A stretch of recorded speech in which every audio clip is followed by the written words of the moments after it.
Name. Shortbread. Origin. Scotland. Ingredients. Wheat flour and butter.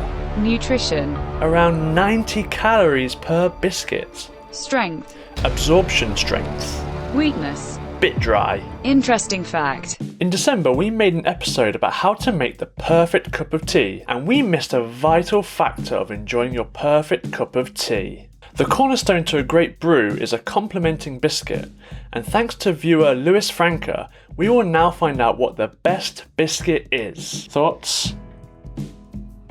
Sticky. It's not bad. Out of 10? 3. 3 out of 10. It's pretty bad. Okay. Next biscuit.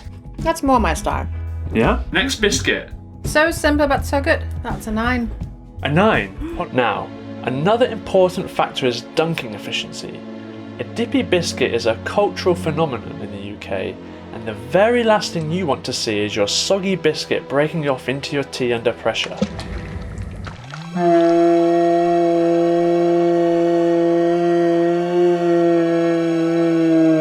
So, let's meet the contestants.